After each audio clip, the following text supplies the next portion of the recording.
Hello guys, I'm Neha Sharma from Ace English Academy Bathinda. I am back with a new video. It's all devoted to headings only. Heading ਇੱਕ ਇਹੋ ਜਿਹਾ type ਦੇ questions ਹੈ ਜਿਹਦੇ ਨਾਲ ਬੱਚੇ ਬਹੁਤ ਪੈਨਿਕ ਕਰਦੇ ਆ ਤਾਂ ਕਰਕੇ ਮੈਂ ਸੋਚਿਆ ਕਿ ਇੱਕ ਸਪੈਸ਼ਲ ਵੀਡੀਓ ਬਣਾਈ ਜਾਏ ਜੋ ਸਿਰਫ ਹੈਡਿੰਗ ਲਈ ਹੀ ਹੋਵੇ ਹੋਰ ਕਿਸੇ ਟਾਈਪ ਦੇ ਕੁਐਸਚਨ ਨੂੰ ਆਪਾਂ ਸੋਲਵ ਨਹੀਂ ਕਰਾਂਗੇ ਕਿਉਂਕਿ ਮੇਰੇ ਪਿਛਲੀਆਂ ਜਿੰਨੀਆਂ ਵੀ ਵੀਡੀਓ ਹੈ ਮੈਂ ਪੂਰਾ ਦਾ ਪੂਰਾ ਪੈਸੇ ਸੋਲਵ ਕਰਕੇ ਦਿਖਾਇਆ ਹੈ ਕਿ ਕਿਸ ਤਰੀਕੇ ਆਪਾਂ ਪੂਰੇ ਦੇ ਪੂਰੇ ਕੁਐਸਚਨ ਸੋਲਵ ਕਰਨੇ ਹੈ ਪਰ ਪਹਿਲਾਂ ਮੈਂ ਹੈਡਿੰਗ 'ਤੇ ਵਰਕ ਕਰੂੰਗੀ ਔਰ ਉਸ ਤੋਂ ਬਾਅਦ ਇੱਕ ਨਵੀਂ ਵੀਡੀਓ ਬਣਾਵਾਂਗੇ ਜਿਹਦੇ 'ਚ ਆਪਾਂ ਹੈਡਿੰਗ ਦੇ ਨਾਲ ਨਾਲ ਬਾਕੀ ਕੁਐਸਚਨਸ ਵੀ ਸੋਲਵ ਕਰਾਂਗੇ ਤਾਂ ਚਲੋ ਸਟਾਰਟ ਕਰਦੇ ਹਾਂ ਆਪਣੇ ਇਸ ਟਾਈਪ ਦੇ ਕੁਐਸਚਨਸ ਨੂੰ ਕਿਵੇਂ ਸੋਲਵ ਕਰਦੇ ਹਾਂ ਸਭ ਤੋਂ ਪਹਿਲਾਂ ਹੁਣ ਦੇਖੋ ਤੁਸੀਂ ਇਹ ਦੇਖਿਆ ਕਿ ਇਹ ਜ਼ਰੂਰੀ ਦੇਖਣਾ ਹੁੰਦਾ ਕਿ ਜਿਵੇਂ ਐਗਜ਼ਾਮਪਲ ਦਿੱਤਾ ਹੋਇਆ ਕਿਹੜੇ ਪੈਰਾਗ੍ਰਾਫ 'ਤੇ ਦਿੱਤਾ ਹੋਇਆ ਹੈ ਤਾਂ ਕਿ ਆਪਾਂ ਉਹ ਪੈਰਾਗ੍ਰਾਫ ਨੂੰ ਐਲੀਮੀਨੇਟ ਕਰ ਦਈਏ ਹੁਣ ਜਿਵੇਂ ਇਹ ਪੈਰਾਗ੍ਰਾਫ ਦੀ ਆਪਾਂ ਨੂੰ ਆਨਸਰ ਆਲਰੇਡੀ ਦਿੱਤਾ ਹੋਇਆ ਤਾਂ ਇਹ ਦੀ ਹੈਡਿੰਗ ਜੋ ਕਿਹੜੀ ਹੈ 4th ਹੈ ਤਾਂ ਆਪਾਂ 4th ਨੂੰ ਬਿਲਕੁਲ ਰਿਮੂਵ ਕਰ ਦਾਂਗੇ ਤਾਂ ਕਿ ਆਪਾਂ ਨੂੰ ਪੜ੍ਹਨਾ ਵੀ ਨਾ ਪਵੇ ਇਸ ਚੀਜ਼ ਬਾਰੇ ਠੀਕ ਹੈ ਫਿਰ ਆਪਾਂ ਸਟਾਰਟ ਕਰਦੇ ਹਾਂ ਆਪਣੇ ਸੈਕਿੰਡ ਪੈਰਾਗ੍ਰਾਫ ਤੋਂ ਤਾਂ ਉਸ ਤੋਂ ਪਹਿਲਾਂ ਆਪਾਂ ਦੇਖ ਲੈਂਦੇ ਵੀ ਆਪਣਾ ਟਾਈਟਲ ਕੀ ਹੈ ਆਪਣਾ ਟਾਈਟਲ ਹੈ regarding land of the rising sun ਤੋਂ ਆਪਾਂ ਨੂੰ ਬਹੁਤ ਕੁਝ ਮਾਈਂਡ 'ਚ ਆਉਂਦਾ ਹੈ ਟੋਟਲ ਵੀ ਹੁੰਦਾ ਸਮ ਮੈਥਮੈਟਿਕ ਨਾਲ ਰਿਗਾਰਡਿੰਗ ਆ ਗਿਆ ਤਾਂ ਆਪਾਂ ਨੂੰ ਓਵਰਵਿਊ ਆਪਾਂ ਨੂੰ ਦੇਖ ਲੈਣਾ ਚਾਹੀਦਾ ਵੀ ਕਿਸ ਟਾਈਪ ਦਾ ਕੁਐਸਚਨ ਹੈ ਜਿਵੇਂ ਦੇਖੋ ਇਹਨੇ ਦੇ ਵਿੱਚ ਵੀ ਮੈਥਮੈਟਿਕਲ ਬਾਰੇ ਗੱਲ ਕੀਤੀ ਹੋਈ ਹੈ ਸਕੋਰਸ ਬਾਰੇ ਗੱਲ ਕੀਤੀ ਹੋਈ ਹੈ ਫਿਰ ਨੈਕਸਟ ਇੱਥੇ ਵੀ ਮੈਥ ਦੀ ਗੱਲ ਕੀਤੀ ਹੋਈ ਹੈ ਦੇਖੋ ਮੈਥ ਅਚੀਵਡ ਤਾਂ ਓਵਰਆਲ ਮੈਥਮੈਟਿਕ ਵਾਸਤੇ ਹੋ ਸਕਦਾ ਹੈ ਕੁਐਸਚਨ ਜਾਪਾਨ ਦੀ ਗੱਲ ਕੀਤੀ ਜਾਪਾਨ ਦੇ ਵਿੱਚ ਸ਼ਾਇਦ ਚਲੋ ਆਪਾਂ ਪੜ੍ਹਿਆ ਨਹੀਂ ਫਸਟ ਪਰ ਜਦੋਂ ਆਪਾਂ ਦੂਜੇ ਕੁਐਸਚਨਸ ਕਰਦੇ ਹਾਂ ਤਾਂ ਉਦੋਂ ਆਪਾਂ ਕੁਝ ਵੀ ਐਲੀਮੀਨੇਟ ਨਹੀਂ ਕਰਨਾ ਪਰ ਅੱਜ ਆਪਣਾ ਫੋਕਸ ਸਿਰਫ ਹੈਡਿੰਗ ਸੋਲਵ ਕਰਨ ਦਾ ਤਾਂ ਆਪਾਂ ਇਸ ਨੂੰ ਕਰਦੇ ਹਾਂ ਦੂਸਰੇ ਪੈਰਾਗ੍ਰਾਫ ਨੂੰ ਪੜ੍ਹਦੇ ਹਾਂ ਔਰ ਇੱਕ ਬੱਚੋਂ ਇੱਕ ਚੀਜ਼ ਹੋਰ ਧਿਆਨ 'ਚ ਰੱਖਿਓ ਜ਼ਿਆਦਾਤਰ ਤੁਹਾਨੂੰ ਟੀਚਰਸ ਮਤਲਬ ਟ੍ਰਿਕਸ ਦੱਸਦੇ ਨੇ ਕਿ 2 ਲਾਈਨਾਂ ਤੁਸੀਂ ਉੱਤੋਂ ਪੜ੍ਹ ਲਓ ਅਤੇ 2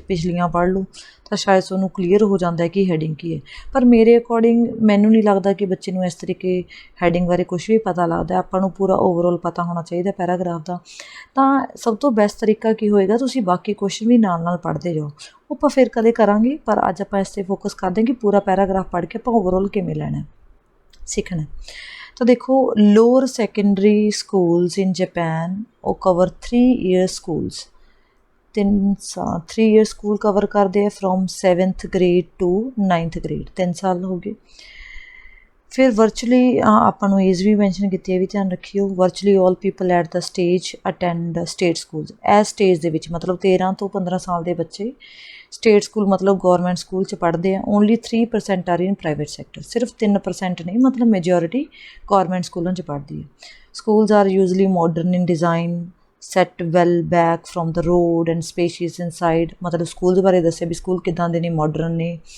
ਠੀਕ ਹੈ ਰੋਡ ਕੋਲੇ ਹੁੰਦੇ set back from the road spacious ਹੁੰਦੇ ਨੇ classrooms are large and people sit at single desk in rows 'ਚ ਬਹਿੰਦੇ ਨੇ ਸਿੰਗਲ ਡੈਸਕ 'ਤੇ lessons last for standardized 50 minute ਦਾ ਲੈਕਚਰ ਹੁੰਦਾ ਹੈ are always followed by 10 minute break 10 minute ਦਾ ਬ੍ਰੇਕ ਹੁੰਦਾ ਹੈ ਵਿਚ gives the peoples a chance to let off steam ਮਤਲਬ ਰਿਲੈਕਸ ਫਿਰ teachers begin with the formal address ਮਤਲਬ and mutual bowing and then concentrate on whole class teaching ਸਾਰੀ class ਨੂੰ ਪੜ੍ਹਾਉਣਾ ਸ਼ੁਰੂ ਕਰਦੇ ਹੈ classes are large usually about 40 and are unstained 40 ਮਤਲਬ ਬੱਚੇ ਹੁੰਦੇ ਆ ਕਲਾਸ ਦੇ ਵਿੱਚ people stay in the same class for all lessons throughout the school ਸਾਰੀਆਂ ਮਤਲਬ ਲੈਸਨਸ ਜੋ ਹੈ ਪੜ੍ਹਾਈ ਜਾਂਦੇ ਇੱਕੋ ਕਲਾਸ 'ਚ ਬੈਠੇ ਰਹਿੰਦੇ ਬੱਚੇ develop considerable class identity and loyalty peoples attend the school in their own neighbourhood ਆਪਦੇ ਹੀ ਨੇਬਰਹੁੱਡਸ ਦੇ ਵਿੱਚ ਰਹਿੰਦੇ ਨੇ which is theory removes ranking by school ਮਤਲਬ ਸਕੂਲ ਦੇ ਕੋਈ ਰੈਂਕ ਦੇ ਅਕੋਰਡਿੰਗ ਨਹੀਂ ਹੈਗਾ ਵੀ ਇਹ ਸਕੂਲ ਇੱਧਰਲੇ ਇਸ ਏਰੀਆ ਦੇ ਵਿੱਚ ਹੈ ਤਾਂ ਬਹੁਤ ਅੱਛਾ ਸਕੂਲ ਹੋਏਗਾ ਮਤਲਬ ਆਪਦੇ ਏਰੀਆ ਦੇ ਵਿੱਚ ਬੱਚੇ ਪੜ੍ਹਦੇ ਹੈ in practice in Tokyo because of the relative concentration of schools there is some competition to get into better school in a particular area ਚਲੋ ਹੁਣ ਆਪਾਂ ਗੱਲ ਕਰਦੇ ਹਾਂ ਆਪਣੀ ਹੈਡਿੰਗਸ ਦੀ ਇਹਦੇ 'ਚ ਦੇਖੋ ਦ ਇਨਫਲੂਐਂਸ ਆਫ ਮੋਨਬੂਸ਼ੋ ਇਹ ਕਿਸੇ ਦਾ ਨਾਮ ਹੋ ਸਕਦਾ ਕਿਉਂਕਿ ਵੱਡੇ ਅਕਸ਼ਰ ਤੋਂ ਸ਼ੁਰੂ ਹੋਇਆ ਤਾਂ ਨਾਮ ਹੈ ਕਿਸੇ ਦਾ ਉਹਦਾ ਇਨਫਲੂਐਂਸ ਦੇਖੋ ਇਹਦਾ ਨਾਮ ਹੀ ਨਹੀਂ ਆਇਆ ਤਾਂ ਆਪਾਂ ਇਹਨੂੰ ਡਿਡਕਟ ਕਰ ਦਾਂਗੇ ਵੀ ਇਹ ਆਪਣਾ ਹੋ ਹੀ ਨਹੀਂ ਸਕਦਾ ਠੀਕ ਹੈ ਫਿਰ ਆਪਾਂ ਹੈਲਪਿੰਗ ਲੈਸ ਸਕਸੈਸਫੁਲ ਸਟੂਡੈਂਟ ਹੁਣ ਲੈਸ ਸਕਸੈਸਫੁਲ ਸਟੂਡੈਂਟ ਨੂੰ ਹੈਲਪ ਕਰਨਾ, ਤਾਂ ਹੈਲਪ ਵਗੈਰਾ ਦੇ ਵੀ ਜਿਹੜੇ ਬੱਚੇ ਲੈਸ ਸਕਸੈਸਫੁਲ ਸਟੂਡੈਂਟ ਕਿਹੜੇ ਹੋਣਗੇ, ਜਿਹੜੇ ਫੇਲ ਹੋਏ ਹੋਣਗੇ ਜਾਂ ਵੀਕ ਹੋਣਗੇ ਉਹੀ ਹੋਣਗੇ, ਉਹਨਾਂ ਦੀ ਹੈਲਪ ਕਿਵੇਂ, ਉਹਦੇ ਬਾਰੇ ਵੀ ਇਸ ਪੈਰਾਗ੍ਰਾਫ 'ਚ ਕੁਛ ਨਹੀਂ ਦੱਸਿਆ ਗਿਆ, ਤਾਂ ਕੈਂਸਲ ਕਰ ਦਿਓ। The success of compulsory education, compulsory education ਦੀ ਕੋਈ ਗੱਲ ਨਹੀਂ ਹੋਈ ਤਾਂ ਉਹਦੀ ਸਕਸੈਸ ਦੀ ਤਾਂ ਹਾਲੇ ਗੱਲ ਹੀ ਨਹੀਂ ਆਈ, ਤਾਂ ਇਹ ਵੀ ਕੈਂਸਲ ਹੋ ਗਿਆ। The typical format of math lessons, ਇਹਦੇ ਵਿੱਚ ਮੈਥ ਲੈਸਨ ਦਾ ਕੋਈ ਪਰਟੀਕੂਲਰ ਫਾਰਮੈਟ, ਤਾਂ ਪਰ ਮੈਥ ਦੇ ਬਾਰੇ ਤਾਂ ਗੱਲ ਹੀ ਨਹੀਂ ਕੀਤੀ, ਇਹਦੇ ਵਿੱਚ ਪੂਰੀ ਓਵਰਆਲ ਕਲਾਸ ਬਾਰੇ ਗੱਲ ਕੀਤੀ ਹੈ, ਪਰ ਆਪਾਂ ਆਪਸ਼ਨ ਰੱਖ ਲੈਂਦੇ ਹਾਂ ਵੀ ਜੇ ਬਾਈ ਚਾਂਸ ਜੇ ਇਹਦੇ ਬਾਰੇ ਕੋਈ ਗੱਲ ਕੀਤੀ ਹੋਈ, ਪਰ ਮੈਥ ਬਾਰੇ ਹਾਲੇ ਤੱਕ ਕੋਈ ਗੱਲ ਨਹੀਂ ਹੋਈ, ਆਪਣੇ ਪੂਰੇ ਪੈਰਾਗ੍ਰਾਫ 'ਚ ਚਲੋ ਗੱਲ ਹੋਈ ਹੈ, ਠੀਕ ਹੈ। ਫਿਰ ਆਪਾਂ ਗੱਲ ਕਰਦੇ ਹਾਂ, ਅਗਲਾ ਆਪਣਾ ਕੀਵਰਡ ਹੈ comparative expenditure on maths education. Expenditure ਹੁੰਦਾ ਖਰਚਾ, ਇਹਦੇ ਬਾਰੇ ਕੋਈ ਗੱਲ ਨਹੀਂ ਵੀ ਕੋਈ ਕੰਪੈਰੀਜ਼ਨ ਕੀਤਾ ਹੋਵੇ ਕਿ ਇਹਨੇ ਕਿੰਨਾ ਪੈਸਾ ਲਾਇਆ, ਨਹੀਂ। Background to middle year education Japan ਦੇ ਵਿੱਚ ਬੈਕਗਰਾਊਂਡ ਦਿੱਤੀ ਹੈ ਮਿਡਲ ਈਅਰ ਐਜੂਕੇਸ਼ਨ ਦੀ। ਮਿਡਲ ਈਅਰ ਐਜੂਕੇਸ਼ਨ ਇੱਥੇ ਇਹਨਾਂ ਨੇ ਮੈਂਸ਼ਨ ਕੀਤਾ ਸੀਗਾ ਆਪਾਂ ਨੂੰ ਲੋਅਰ ਸੈਕੰਡਰੀ ਸਕੂਲਸ ਦੀ ਗੱਲ ਕੀਤੀ ਸੀ, ਜੋ 7 ਤੋਂ 9th ਕਲਾਸ ਦੇ ਹੁੰਦੇ ਆ, ਇਹਨੂੰ ਮਿਡਲ ਜੋ ਦਿੱਤਾ ਹੋਇਆ ਵਰਡ ਇਹਨਾਂ ਨੇ ਮਿਡਲ ਈਅਰ ਐਜੂਕੇਸ਼ਨ ਹੀ ਕਹਿੰਦੇ ਆ, ਔਰ ਇਹ ਜਾਪਾਨ ਦੀ ਹੀ ਗੱਲ ਹੋ ਰਹੀ ਹੈ, ਠੀਕ ਹੈ। ਤਾਂ ਟੋਕੀਓ ਦੀ ਗੱਲ ਹੋ, ਟੋਕੀਓ ਜਾਪਾਨ 'ਚ ਹੈ ਨਾ, ਜਾਪਾਨ ਇੱਥੇ ਵੀ ਗੱਲ ਕੀਤੀ ਹੈ, ਤਾਂ ਆਪਾਂ ਨੂੰ ਪਤਾ ਚੱਲ ਰਿਹਾ ਵੀ ਜਾਪਾਨ ਦੀ ਹੀ ਗੱਲ ਹੈ, ਇਹ ਹੋ ਸਕਦਾ ਹੈ। ਫਿਰ the key to Japanese success in maths education, ਕੀ ਮਤਲਬ ਕੀ ਕਾਰਨ ਹੈ, ਮਤਲਬ ਮੇਨ ਰੀਜ਼ਨ ਕੀ ਹੈ ਕਿ ਜਿਹਦੇ ਕਰਕੇ ਜੈਪਨੀਜ਼ ਜੋ ਹੈ ਮੈਥਸ ਐਜੂਕੇਸ਼ਨ 'ਚ ਜ਼ਿਆਦਾ ਸਕਸੈਸ ਅਚੀਵ ਕਰਦੇ ਨੇ। The role of homework correction, homework correction ਦਾ ਕੀ ਰੋਲ ਹੈ, ਹੁਣ ਹੋਮਵਰਕ ਦੀ ਤਾਂ ਗੱਲ ਹੀ ਨਹੀਂ ਹੋਈ, ਤਾਂ ਆਪਣਾ ਆਨਸਰ ਆਪਾਂ ਨੂੰ ਓਬਵੀਅਸ ਲੱਗ ਰਿਹਾ ਕਿ 7th ਆਨਸਰ ਹੈ, ਤਾਂ ਆਪਾਂ ਆਨਸਰ ਲਗਾਵਾਂਗੇ ਦਾ 7th। ਨੈਕਸਟ ਦੇਖੋ, ਅਗਲਾ ਪੜ੍ਹਦੇ ਹਾਂ traditional ways of teaching form the basis of lessons. ਕਹਿੰਦਾ ਵੀ ਜਿਹੜੇ ਟ੍ਰੈਡੀਸ਼ਨਲ ਵੇਜ਼ ਨੇ ਟੀਚਿੰਗ ਦੇ, ਉਹ ਕੀ ਬੇਸ ਬਣਾ ਦਿੰਦੇ ਨੇ ਬੱਚੇ ਦੇ ਲੈਸਨ ਦਾ। The remarkably quiet classes take their own notes of the point, ਕਹਿੰਦਾ ਵੀ ਕੁਆਇਟ ਕਲਾਸਿਸ ਹੁੰਦੀਆਂ, remarkably quiet classes take their own notes, ਆਪਦੇ ਨੋਟਸ ਲੈਂਦੇ ਆ ਬੱਚੇ, of the point made and example demonstrated, ਉਹਨਾਂ ਨੂੰ ਐਗਜ਼ਾਮਪਲ ਸਮਝਾਏ ਜਾਂਦੇ ਆ। Every one has their own copy of text book, ਹਰ ਇੱਕ ਕੋਲ ਆਪਦੀ ਟੈਕਸਟ ਬੁੱਕ ਹੁੰਦੀ ਹੈ। Supplied by central education authority, ਹੁਣ ਆ ਦੇਖੋ ਨਾਮ ਆ ਗਿਆ ਨਾ ਮੌਨ ਬੁਸ਼ੋ, ਕਹਿੰਦਾ ਵੀ ਸੈਂਟਰਲ ਐਜੂਕੇਸ਼ਨ ਅਥਾਰਟੀ ਹੈ ਜਿਹਨੂੰ ਕਹਿੰਦੇ ਆ ਮੌਨ ਬੁਸ਼ੋ, ਇਹ ਕੀ ਕਰਦੀ ਹੈ ਟੈਕਸਟ ਬੁੱਕ ਸਪਲਾਈ ਕਰਦੀ ਹੈ as a part of the concept of free compulsory education. ਇਹ ਪਾਰਟ ਹੈ ਮਤਲਬ ਕੰਪਲਸਰੀ ਫ੍ਰੀ ਕੰਪਲਸਰੀ ਐਜੂਕੇਸ਼ਨ, ਕਿਉਂਕਿ ਬੁੱਕਸ ਸਪਲਾਈ ਕਰਦੀ ਹੈ ਇਹ ਅਥਾਰਟੀ, ਅਤੇ ਇਹ ਕਿਉਂਕਿ ਫ੍ਰੀ ਕੰਪਲਸਰੀ ਐਜੂਕੇਸ਼ਨ ਪ੍ਰੋਵਾਈਡ ਕਰਦੇ ਆ up to age of 15। These text books are on the whole small presumably inexpensive to produce, ਕਹਿੰਦਾ ਵੀ ਇਹ ਜਿਹੜੀਆਂ ਟੈਕਸਟ ਬੁੱਕਸ ਹੈ ਸਮੋਲ ਹੁੰਦੀਆਂ ਪਰ ਇਨਐਕਸਪੈਂਸਿਵ ਹੁੰਦੀਆਂ, ਮਤਲਬ ਪ੍ਰੋਡਿਊਸ ਕਰਨਾ ਇਹਨਾਂ ਨੂੰ ਸਸਤਾ ਹੁੰਦਾ, ਬਣਾਉਣਾ ਸਸਤਾ ਹੁੰਦਾ, but well set out and logically developed, ਪਰ ਇਹ ਕਿਤਾਬਾਂ ਬਣੀਆਂ ਬਹੁਤ ਅੱਛੀਆਂ ਹੁੰਦੀਆਂ ਕਿਉਂਕਿ ਸੈੱਟ ਵੀ ਅੱਛੀਆਂ ਕੀਤੀਆਂ ਹੁੰਦੀਆਂ ਔਰ ਲੌਜੀਕਲੀ ਡਿਵੈਲਪਡ ਹੁੰਦੀਆਂ।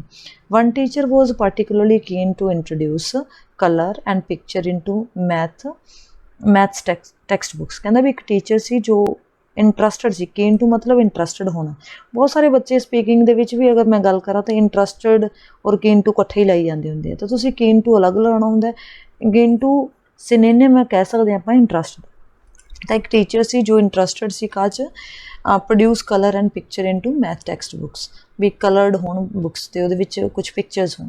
ਹੀ felt this would make them more accessible to peoples, ਮਤਲਬ ਇਹਦੇ ਕਰਕੇ ਬੱਚੇ ਜ਼ਿਆਦਾ ਸਿੱਖ ਪਾਉਣਗੇ, brought up in the cartoon culture, ਔਰ ਉਹਨਾਂ ਨੂੰ ਕਾਰਟੂਨ ਕਲਚਰ 'ਚ ਲਿਆਂਦਾ ਜਾਊਗਾ। ਬਿਸਾਈਡਸ ਅਪਰੂਵਿੰਗ ਟੈਕਸਟ ਬੁੱਕ, ਕਹਿੰਦਾ ਵੀ ਟੈਕਸਟ ਬੁੱਕ ਨੂੰ ਅਪਰੂਵ ਕਰਨ ਤੋਂ ਇਲਾਵਾ Monbusho also decide highly centralised national curriculum, ਇਹ ਕੀ ਡਿਸਾਈਡ ਕਰਦੇ ਨੇ ਵੀ ਨੈਸ਼ਨਲ ਹਾਈਲੀ ਸੈਂਟਰਲਾਈਜ਼ਡ ਹੈ ਆਪਣਾ ਨੈਸ਼ਨਲ ਕਰਿਕਲਮ, ਉਹ ਵੀ ਨੇ ਡਿਸਾਈਡ ਕਰਨਾ ਹੁੰਦਾ, ਮੌਨ ਬੁਸ਼ੋ ਕੀ ਅਥਾਰਟੀ ਆਪਾਂ ਨੂੰ ਪਤਾ ਹੈ। ਫਿਰ and how it is delivered, ਵੀ ਕਿਸ ਤਰੀਕੇ ਇਸ ਕਰਿਕਲਮ ਨੂੰ ਡਿਲੀਵਰ ਕਰਨਾ, ਕਿਵੇਂ ਬੱਚਿਆਂ ਨੂੰ ਪੜ੍ਹਾਉਣਾ ਹੈ, ਇਹ ਵੀ ਇਹੀ ਡਿਸਾਈਡ ਕਰਦੇ ਨੇ। ਤਾਂ ਆਪਾਂ ਨੂੰ ਆਨਸਰ ਦੇਖੋ ਸਿੰਪਲੀ ਪਤਾ ਚੱਲ ਰਿਹਾ ਕਿ ਕੀ ਕਹਿ ਰਹੇ ਨੇ ਵੀ ਮੌਨ ਬੁਸ਼ੋ ਦਾ ਕੀ ਇਨਫਲੂਐਂਸ ਹੈ ਸਟੱਡੀ 'ਤੇ। ਪਹਿਲਾਂ ਉਹ ਟੈਕਸਟ ਬੁੱਕ ਬਣਾਉਂਦੇ ਨੇ ਬੱਚਿਆਂ ਨੂੰ ਫ੍ਰੀ ਐਜੂਕੇਸ਼ਨ ਪ੍ਰੋਵਾਈਡ ਕਰਨ ਵਾਸਤੇ, ਫਿਰ ਉਹ ਕਰਿਕਲਮ ਵੀ ਡਿਸਾਈਡ ਕਰਦੇ ਨੇ, ਫਿਰ ਉਹ ਦੱਸਦੇ ਵੀ ਨੇ ਵੀ ਕਿਵੇਂ ਡਿਲੀਵਰ ਕਰਨੀ ਇਹ ਐਜੂਕੇਸ਼ਨ। ਤਾਂ ਓਬਵੀਅਸਲੀ ਆਪਣਾ ਆਨਸਰ ਕੀ ਆਏਗਾ, ਫਸਟ ਆਏਗਾ, ਕਿਉਂਕਿ ਆਪਾਂ ਕੀਵਰਡ ਆਲਰੇਡੀ ਪੜ੍ਹੇ ਹੋਏ ਨੇ, ਤਾਂ ਆਪਾਂ ਨੂੰ ਦੁਬਾਰਾ ਦੇਖਣ ਦੀ ਵੀ ਲੋੜ ਨਹੀਂ ਹੈਗੀ ਵੀ ਇਹਦੇ 'ਚੋਂ ਕਿਸ ਟਾਈਪ ਦਾ ਕੁਐਸਚਨ। ਦੇਖੋ ਜੇ ਆਪਾਂ ਫਿਰ ਵੀ ਜੇ ਤੁਸੀਂ ਐਲੀਮੀਨੇਟ ਕਰਕੇ ਦੇਖਣਾ ਤਾਂ ਦੇਖ ਸਕਦੇ ਹੋ। ਲੈਸ ਸਕਸੈਸਫੁਲ ਸਟੂਡੈਂਟ ਦੀ ਕੋਈ ਗੱਲ ਨਹੀਂ ਕੀਤੀ, ਕੰਪਲਸਰੀ ਐਜੂਕੇਸ਼ਨ ਦੀ ਗੱਲ ਨਹੀਂ ਕੀਤੀ, ਮੈਂ ਇਕੱਲਾ ਇਕੱਲੇ ਮੈਥ ਲੈਸਨ ਦਾ ਕੀ ਫਾਰਮੈਟ ਹੁੰਦਾ ਉਹਦੀ ਗੱਲ ਨਹੀਂ ਕੀਤੀ, ਖਰਚਿਆਂ ਦੀ ਕੋਈ ਗੱਲ ਨਹੀਂ ਕੀਤੀ। ਫਿਰ ਮਿਡਲ ਈਅਰ ਐਜੂਕੇਸ਼ਨ ਆਪਣਾ ਹੋ ਗਿਆ, key to Japanese successful in math education, ਕੀ ਕਾਰਨ ਹੈ ਜਿਹਦੇ ਕਰਕੇ ਮੈਥ ਦੀਆਂ ਕਲਾਸਾਂ ਜ਼ਿਆਦਾ, ਜੋ ਮੈਥਸ ਜ਼ਿਆਦਾ ਸਕਸੈਸਫੁਲ ਹੁੰਦੇ ਆ ਜੈਪਨੀਜ਼ ਬੱਚੇ, ਇਹਦੇ ਬਾਰੇ ਕੋਈ ਗੱਲ ਨਹੀਂ ਕੀਤੀ। ਮੈਥ ਦੀ ਗੱਲ ਹੀ ਨਹੀਂ ਆਈ ਉਸ ਦੇ ਵਿੱਚ। ਤਾਂ ਰੋਲ ਆਫ ਹੋਮਵਰਕ ਦੀ ਵੀ ਗੱਲ ਨਹੀਂ ਆਈ। ਤਾਂ ਜੇ ਆਪਾਂ ਕੀਵਰਡ ਪੜ੍ਹੇ ਹੁੰਦੇ ਤਾਂ ਆਪਣੇ ਦਿਮਾਗ 'ਚ ਰਹਿੰਦੇ ਨੇ ਕਿ ਇਹ ਕੀਵਰਡ ਬਾਰੇ ਗੱਲ ਹੋ ਰਹੀ ਹੈ। ਅਗਲਾ ਪੜ੍ਹਦੇ ਹਾਂ, ਦੇਖੋ ਲੈਸਨ ਆਲ ਫੋਲੋ ਦਾ ਸੇਮ ਪੈਟਰਨ, ਸਾਰੇ ਜੋ ਲੈਸਨਸ ਹੈ ਸੇਮ ਪੈਟਰਨ 'ਤੇ ਬੇਸਡ ਹੁੰਦੇ ਹੈ। At the beginning the people put solution to the homework on the board. ਹਾਂ ਸੋਲਿਊਸ਼ਨ ਦੇਖੋ, ਹੋਮਵਰਕ ਦੀ ਗੱਲ ਆ ਗਈ, ਕਹਿੰਦਾ ਵੀ ਪਹਿਲਾਂ ਬੱਚੇ ਕੀ ਕਰਦੇ ਆ, ਸੋਲਿਊਸ਼ਨਸ ਲਿਖਦੇ ਨੇ ਹੋਮਵਰਕ ਦਾ ਬੋਰਡ 'ਤੇ, ਦੈਨ ਟੀਚਰ ਕਮੈਂਟ ਕਰਦਾ, ਕਰੈਕਟ ਕਰਦਾ, ਇਲੈਬੋਰੇਟ ਕਰਦਾ as necessary. People mark their own homework, ਬੱਚੇ ਆਪਦਾ ਹੋਮਵਰਕ ਆਪੇ ਮਾਰਕ ਕਰਦੇ ਹੈ। This is an important principle in Japanese schooling, main principle ਹੈ ਇਹ, ਮੇਨ ਰੂਲ ਹੈ ਕਹਿੰਦੇ ਬੱਚੇ ਜੈਪਨੀਜ਼ ਸਕੂਲ ਦਾ। It enables people to see where and why they made a mistake, ਇੱਥੋਂ ਪਤਾ ਲੱਗਦਾ ਉਹਨਾਂ ਨੂੰ ਵੀ ਕਿੱਥੇ ਅਤੇ ਕਿਉਂ ਉਹਨਾਂ ਨੇ ਮਿਸਟੇਕ ਕੀਤੀ। So that these can be avoided in the future, ਤਾਂ ਕਿ ਇਹਨਾਂ ਨੂੰ ਫਿਊਚਰ 'ਚ ਅਵੋਇਡ ਕੀਤਾ ਜਾ ਸਕੇ। No one minds mistakes or ignorance as long as you are prepare to learn from them, ਵੀ ਜੇ ਤੁਸੀਂ ਸਿੱਖਣ ਲਈ ਤਿਆਰ ਹੋ ਨਾ ਤਾਂ ਮਿਸਟੇਕਸ ਵਗੈਰਾ ਦਾ ਕੋਈ ਫਰਕ ਨਹੀਂ ਪੈਂਦਾ। ਫਿਰ ਅੱਗੇ ਦੇਖੋ, ਅੱਗੇ ਪੈਰਾਗ੍ਰਾਫ ਆਪਣਾ ਚੱਲ ਰਿਹਾ। After the homework has been discussed, ਹੁਣ ਕਹਿੰਦਾ ਵੀ ਜਦੋਂ ਹੋਮਵਰਕ ਡਿਸਕਸ ਹੋ ਗਿਆ, teacher explain the topic lesson ਨੂੰ ਐਕਸਪਲੇਨ ਕਰਦਾ teacher slowly with lot of repetition elaboration, ਮਤਲਬ ਪੂਰੀ ਚੰਗੀ ਤਰ੍ਹਾਂ। Examples are demonstrated on the board, question from the text books are work through first with the class and then class is set question from the text book to do individually. ਹੁਣ ਇਹ ਸਾਰਾ ਕੁਛ ਕੀ ਦੱਸ ਰਹੇ ਨੇ ਵੀ ਕਿਸ ਤਰੀਕੇ ਇਹ ਕਲਾਸ ਡਿਲੀਵਰ ਕਰਦੇ ਨੇ, ਕਿਵੇਂ ਕਲਾਸ ਲਗਾਈ ਜਾਂਦੀ ਹੈ ਬੱਚਿਆਂ ਦੀ। ਪਹਿਲਾਂ ਹੋਮਵਰਕ ਡਿਸਕਸ ਕਰਦੇ ਨੇ, ਫਿਰ ਟੀਚਰ ਸਮਝਾਉਂਦਾ ਹੈ, ਫਿਰ ਉਹਨਾਂ ਨੂੰ ਕੀ ਐਗਜ਼ਾਮਪਲਸ ਦਿੱਤੇ ਜਾਂਦੇ ਨੇ, ਫਿਰ ਉਹਨਾਂ ਨੂੰ ਕੁਐਸਚਨ ਸੈੱਟ ਦਿੱਤਾ ਜਾਂਦਾ ਹੈ। Only rarely are supplementary worksheet distributed in a math class. Math class ਦੇ ਵਿੱਚ, ਹੁਣ ਮੈਥ ਕਲਾਸ ਦੀ ਗੱਲ ਆ ਗਈ ਨਾ, ਕਹਿੰਦੇ ਵੀ ਮੈਥ ਕਲਾਸ ਦੇ ਵਿੱਚ ਬਹੁਤ ਹੀ ਘੱਟ ਨੇ ਕਿ ਜਦੋਂ ਵਰਕਸ਼ੀਟ ਸਪਲੀਮੈਂਟਰੀ ਵਰਕਸ਼ੀਟ ਦਿੱਤੀਆਂ ਜਾਣ। ਰੇਅਰਲੀ ਦਾ ਮਤਲਬ ਹੁੰਦਾ ਕਦੇ ਕਦਾਈ। ਤਾਂ the impression is that the logical nature of the textbook and their comprehensive coverage of the different types of example combined with the relative homogeneity of the class renders worksheet unnecessary। ਵੀ ਆਹ ਸਾਰੇ ਹੁਣ reason ਦਿੱਤੇ ਵੀ ਇਹਨਾਂ reasons ਕਰਕੇ ਕਹਿੰਦਾ ਵੀ worksheet ਕੀ ਹੈ unnecessary ਹੋ ਜਾਂਦੀ ਹੈ। ਮਤਲਬ ਐਸੇ ਨੂੰ ਐਕਸਪਲੇਨ ਕੀਤਾ ਵੀ ਅਸੀਂ ਵਰਕਸ਼ੀਟ ਨਹੀਂ ਦਿੰਦੇ, ਕਿਉਂ, ਆਹ ਚੀਜ਼ਾਂ ਕਰਕੇ ਨਹੀਂ ਦਿੰਦੇ। At this point the teacher would circulate and make sure all people are coping well. ਇਸ ਪੁਆਇੰਟ 'ਤੇ ਬੱਚਿਆਂ ਨੂੰ ਕਾਪੀ ਕੀ ਦਿੰਦੇ, ਸਰਕੂਲੇਟ ਕਰਦੇ ਨੇ, ਮਤਲਬ ਜੋ ਟੈਕਸਟ ਬੁੱਕਸ ਹੈ, ਜੋ ਵੀ ਕੁਐਸ਼ਨੇਅਰ ਹੈ, ਵੀ ਬੱਚੇ ਕਾਪੀ ਕਰ ਰਹੇ ਨੇ ਚੰਗੀ ਤਰ੍ਹਾਂ। ਤਾਂ ਹੁਣ ਦੇਖੋ ਆਪਣੇ ਪਹਿਲਾਂ ਕੀ ਕਿਹਾ ਵੀ ਹੋਮਵਰਕ ਦੀ ਗੱਲ ਕਰਤੀ, ਹੋਮਵਰਕ ਤੋਂ ਬਾਅਦ ਟੀਚਰ ਕੀ ਕੁਛ ਕਰਦੇ ਨੇ ਮੈਥ ਦੇ ਕਲਾਸ ਦੇ ਵਿੱਚ, ਵੀ ਉਹਨਾਂ ਨੂੰ ਕੀ ਕੁਛ ਸਮਝਾਇਆ ਜਾਂਦਾ, ਨਵਾਂ ਟੌਪਿਕ ਇੰਟਰੋਡਿਊਸ ਕੀਤਾ ਜਾਂਦਾ ਹੈ, ਕੁਐਸਚਨ ਦਿੱਤੇ ਜਾਂਦੇ ਉਹਨਾਂ ਨੂੰ। ਤਾਂ ਬਹੁਤ ਹੀ ਘੱਟ ਵਰਕਸ਼ੀਟ ਦਿੱਤੀਆਂ ਜਾਂਦੀਆਂ ਮੈਥ ਦੀ ਕਲਾਸ ਦੇ ਵਿੱਚ, ਕਿਉਂ ਨਹੀਂ ਦਿੱਤੀਆਂ ਜਾਂਦੀਆਂ ਉਹ ਵੀ ਮੈਂਸ਼ਨ ਕੀਤਾ। ਤਾਂ ਹੁਣ ਦੇਖੋ ਕੀ ਦੱਸਿਆ ਹੋਇਆ ਆਪਣਾ ਪਹਿਲਾਂ ਹੋ ਚੁੱਕਿਆ ਹੈ। ਲੈਸ ਸਕਸੈਸਫੁਲ ਸਟੂਡੈਂਟ ਦੀ ਗੱਲ ਨਹੀਂ ਕੀਤੀ। ਸਕਸੈਸ ਆਫ ਕੰਪਲਸਰੀ ਐਜੂਕੇਸ਼ਨ, ਵੀ ਕਿਉਂ ਕੰਪਲਸਰੀ ਐਜੂਕੇਸ਼ਨ ਦੀ ਸਕਸੈਸਫੁਲ ਹੈ। ਫਿਰ ਕੰਪਲਸਰੀ ਐਜੂਕੇਸ਼ਨ ਵੈਸੇ ਕੋਈ ਗੱਲ ਨਹੀਂ ਕੀਤੀ। ਇਹ ਟਿਪੀਕਲ ਫਾਰਮੈਟ ਦੱਸਿਆ ਹੋਇਆ ਮੈਥ ਲੈਸਨ ਦਾ, ਵੀ ਕਿਵੇਂ ਮੈਥ ਲੈਸਨ ਡਿਲੀਵਰ ਕੀਤਾ ਜਾਂਦਾ। ਉਹਨਾਂ ਨੇ ਕਿਹਾ ਨਾ ਵੀ ਮੈਥ ਕਲਾਸ ਦੇ ਵਿੱਚ ਕੀ ਕੁਛ ਕਰਦੇ ਨੇ ਉਹ। ਫਿਰ ਕੰਪੈਰੇਟਿਵ ਐਕਸਪੈਂਡੀਚਰ ਦੀ ਗੱਲ ਨਹੀਂ ਕੀਤੀ।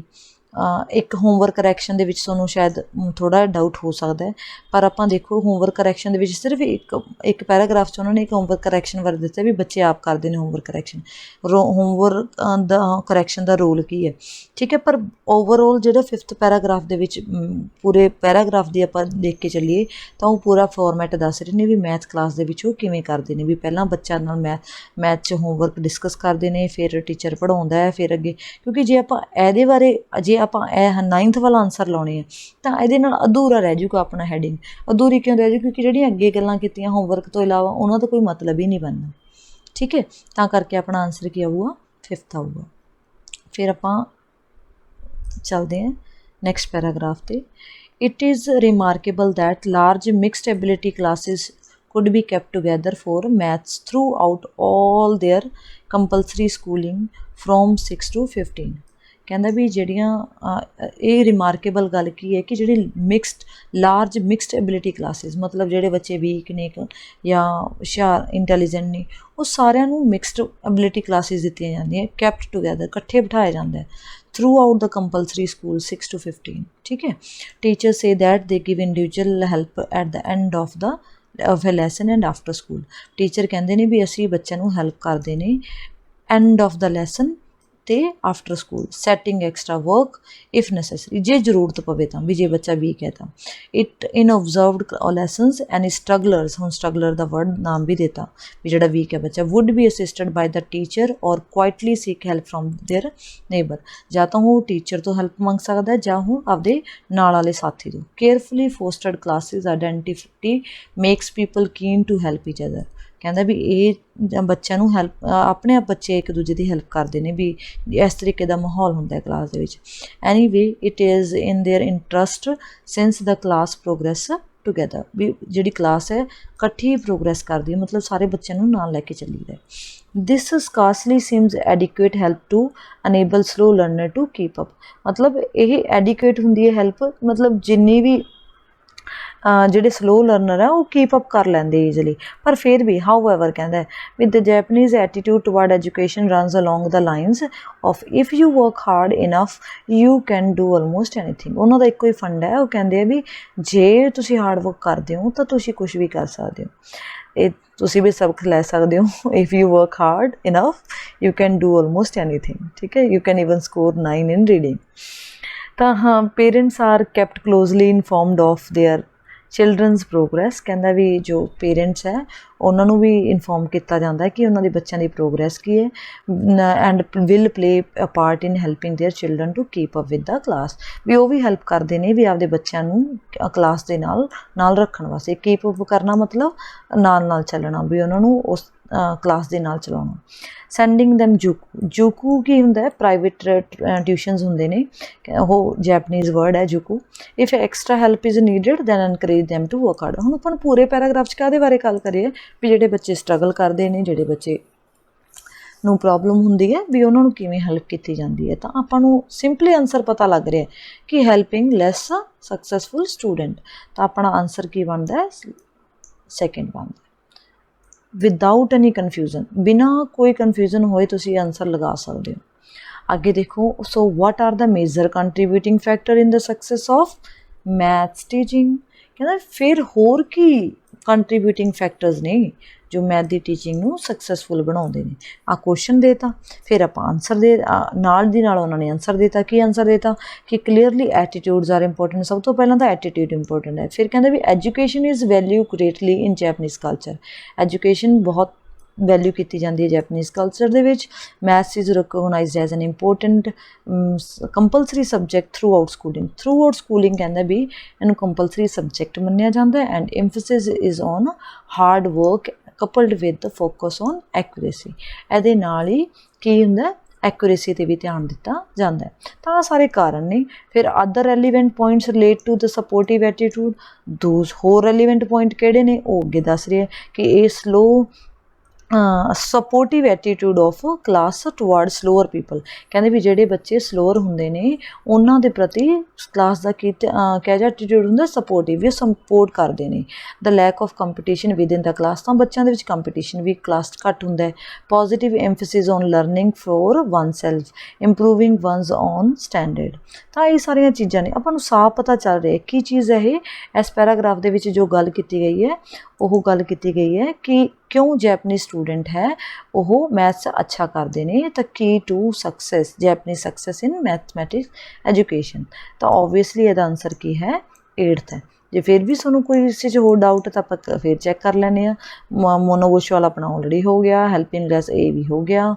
Success of compulsory education the success, ਸਿਰਫ ਕੰਪਲਸਰੀ ਐਜੂਕੇਸ਼ਨ ਦੀ ਸਕਸੈਸ ਬਾਰੇ ਦੀ ਗੱਲ ਨਹੀਂ ਕੀਤੀ, ਇਹਦੇ 'ਚ ਤਾਂ ਮੈਥ ਦੀ ਸਕਸੈਸ ਦੀ ਗੱਲ ਕੀਤੀ ਹੈ ਵੀ ਕਿਉਂ ਮੈਥ ਦੇ ਵਿੱਚ ਬੱਚੇ ਜ਼ਿਆਦਾ ਵਧੀਆ ਕਰਦੇ ਨੇ। ਜੈਪਨੀਜ਼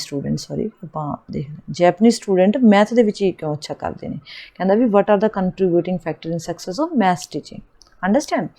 ਤਾਂ ਮੈਨੂੰ ਲੱਗਦਾ ਕਿ ਮੈਂ ਸਾਰੇ ਜੋ ਪੁਆਇੰਟਸ ਹੈ ਕਲੀਅਰ ਕਰਤੇ, ਕਿਵੇਂ ਕੁਐਸਚਨਸ ਆਪਾਂ ਜੋ ਹੈਡਿੰਗਸ ਹੈ ਐਲੀਮੀਨੇਟ ਕਰ ਸਕਦੇ ਹਾਂ, ਜਿਹੜੇ 'ਚ ਆਪਾਂ ਨੂੰ ਡਾਊਟ ਹੈ ਉਸ ਨੂੰ ਕਿਵੇਂ ਕਲੀਅਰ ਕਰ ਸਕਦੇ ਹਾਂ। ਤਾਂ I hope you like it, ਔਰ ਮੈਨੂੰ ਲੱਗਦਾ ਕਿ ਤੁਸੀਂ ਜਦੋਂ ਕੋਈ ਵੀ ਹੈਡਿੰਗ ਕਰੋਗੇ ਤਾਂ ਬਹੁਤ ਅੱਛੇ ਤਰੀਕੇ ਸੋਲਵ ਕਰ ਪਾਓਗੇ। ਤਾਂ ਅਗਰ ਫਿਰ ਵੀ ਤੁਹਾਡਾ ਕੋਈ ਡਾਊਟ ਰਹਿ ਗਿਆ ਤਾਂ ਤੁਸੀਂ ਮੈਨੂੰ ਕਮੈਂਟ ਬਾਕਸ ਪੁੱਛ ਸਕਦੇ ਹੋ।